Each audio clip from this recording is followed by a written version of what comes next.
Hello students, so let's start the previous chapter. हाँ, previous chapter फिर start करते हैं, कंटिन्यू करते हैं हम लोग।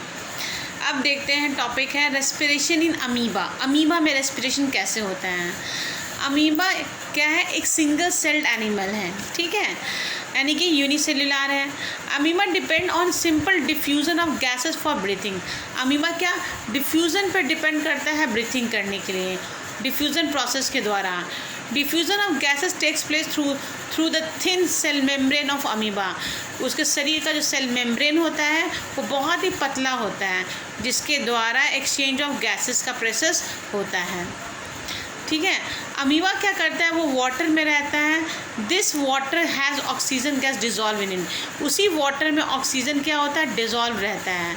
The oxygen from water diffuse into the body of amoeba through its cell membrane. तो वाटर से ऑक्सीजन उसके शरीर में सेल मेम्ब्रेन के द्वारा आता है। Amoeba is very small in size, so oxygen spread quickly.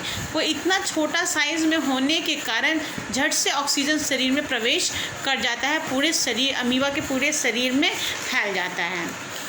This oxygen is use for respiration. यही ऑक्सीजन रेस्पिरेशन के लिए यूज़ होता है। एनर्जी रिलीज होती है इनसाइड द अमीबा सेल में। The process of respiration produce carbon dioxide gas continuously. तो CO2 जो होता है वो कंटिन्यूसली रिलीज होता रहता है शरीर में। This carbon dioxide gas diffuse और through membrane of amoeba into the surrounding water. और ये कार्बन डाइऑक्साइड रिलीज कहाँ होता है, उसके चारों साइड जो सराउंडिंग वाटर है उसमें डिफ्यूज़ होता रहता है। Breathing surface of amoeba is its cell surface. उसका ब्रीथिंग सरफेस क्या है अमीबा का, उसका खुद का सेल सरफेस ही है, यानी कि सेल मेम्ब्रेन है। वही भी पारामीशियम, प्लानिरिया, ये सब जो हैं depend on simple diffusion of gases. ये सब में भी डिफ्यूज़न का प्रोसेस वैसे ही होता है। Diffusion being a very small process. Diffusion क्या है, वो बहुत ही स्लो प्रोसेस है जो कि बहुत समय लेता है।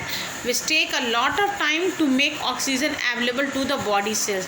ये तो अमीबा का साइज़ छोटा है, वो सिंगल सेल है, इसी कारण उसमें फटाफट ऑक्सीजन का डिफ्यूज़न का प्रोसेस होता है। लेकिन अगर वो मल्टी सेल्युलर होगा और डिफ्यूज़न के प्रोसेस से होगा तो बहुत ही समय वो लेगा। For example, it has been estimated that if diffusion were to provide oxygen in our body, then would take 3 years for a molecule of oxygen from lungs to reach our toes by the process of diffusion. वही कहा जाता है कि अगर हम लोग multi cellular हैं, हमारे शरीर में बिलियंस ऑफ सेल्स प्रेजेंट हैं, तो एक ऑक्सीजन के मॉलिक्यूल को हमारे शरीर में, हमारे लंग्स तक, शरीर से कहीं से भी डिफ्यूज़न होता है। डिफ्यूज़न के बाद हमारे लंग्स तक पहुंचने में 3 साल लगेंगे, ठीक है। इसलिए मल्टी सेल्युलर में रेस्पिरेशन का प्रोसेस उसके लंग्स के द्वारा होता है, ना कि शरीर के सेल मेम्ब्रेन के द्वारा होता है एक्चुअली, ठीक है। The blood circulatory system in human carries oxygen to the all part of the blood का। इसीलिए हमारे शरीर में ब्लड, जो मल्टी सेल्युलर्स होते हैं उनके शरीर में ब्लड प्रेजेंट होता है कि क्विकली ऑक्सीजन उसके शरीर के हर सेल तक डिफ्यूज़ हो जाए। वहाँ तक ब्लड ले गया हर सेल तक, अब वहाँ से डिफ्यूज़न होना कोई बड़ी बात नहीं है, हर सेल में इंडिपेंडेंटली डिफ्यूज़न का प्रोसेस हो जाता है। Actually, human beings contain a respiratory pigment, hemoglobin, which carry the oxygen from the lungs to the all body cells very efficiently. Mainly क्या होता है, ह्यूमन ब्लड में रेस्पिरेटरी पिगमेंट होता है जिसको हम लोग हेमोग्लोबिन कहते हैं, जो ऑक्सीजन को कैरी करता है from the lungs to the all body cell. Lungs से पूरे बॉडी के सेल तक पहुंचा दिया जाता है। वहीं पर रेस्पिरेशन इन अर्थ फॉर्म क्या होता है, तो earthworm exchange the gas through the skin. Earthworm में स्किन के द्वारा गैसेस का एक्सचेंज होता है। This mean that the respiratory surface of the earthworm is its skin, okay, यानी उसका रेस्पिरेटरी ऑर्गन कौन क्या है, उसका स्किन है। स्किन जो होता है अर्थवर्म का वो क्वाइट थिन एंड मॉइस्ट, वो बहुत ही थिन होता है और मॉइस्ट होता है and has a good blood supply, उसमें अच्छा ब्लड सप्लाई होता रहता है। So the earthworm absorb the oxygen needed for respiration through through it's moisture. इसलिए अर्थवॉर्म के शरीर में ही के सेल में गैसेस डिफ्यूज़ आउट हो जाते हैं, जहाँ से ब्लड कैपिलरीज रन कर रही हैं और वो उस ब्लड के द्वारा शरीर के डिफरेंट ऑर्गन्स में पहुंच जाता है। The earthworm absorb the oxygen needed for respiration through it's moist skin. Earthworm जो है वो उसको जो ज़रूरत पड़ती है ऑक्सीजन की, वो इसके मॉइस्ट स्किन से प्राप्त होता है। The oxygen is then transported to the all cells of the earthworm by its blood where it is use. तो क्या होता है, उसके स्किन तक डिफ्यूज़न होने के प्रोसेस के द्वारा ऑक्सीजन ब्लड में चला गया।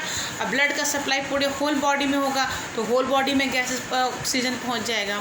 The carbon dioxide produce during respiration is carried back by the blood. और उसी तरह से ब्लड के द्वारा ही CO2 शरीर से बाहर आता है।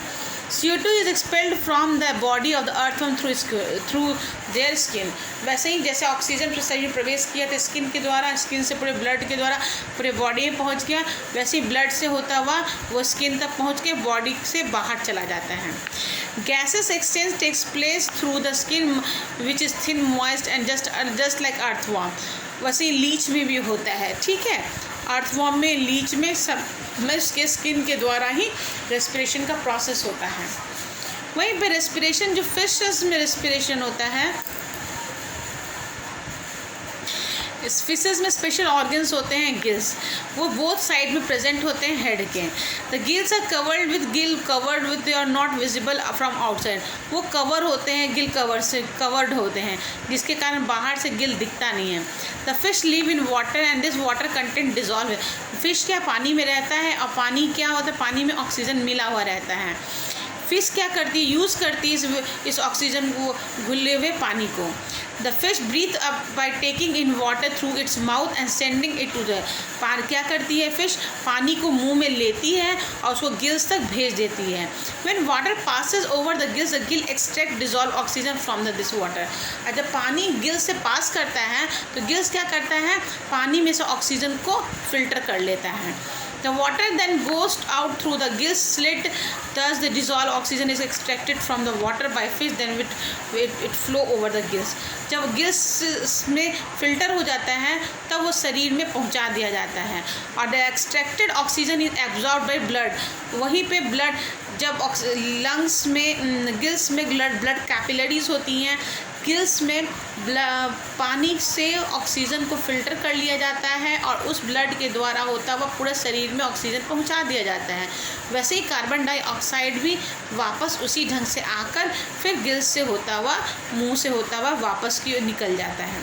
The carbon dioxide produce by respiration back by the blood into the gills before expelling into the surrounding water। Fish has no lungs like us।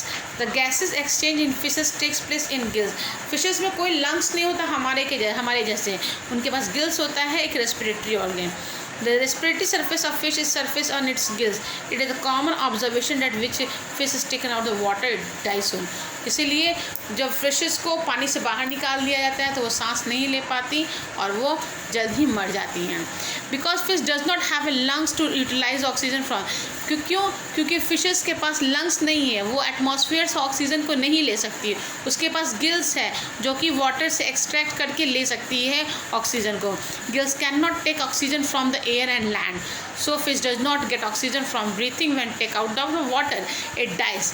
Okay, तो ये आपका अब नेक्स्ट क्लास में मैं रेस्पिरेशन इन ह्यूमंस पढ़ाऊँगी।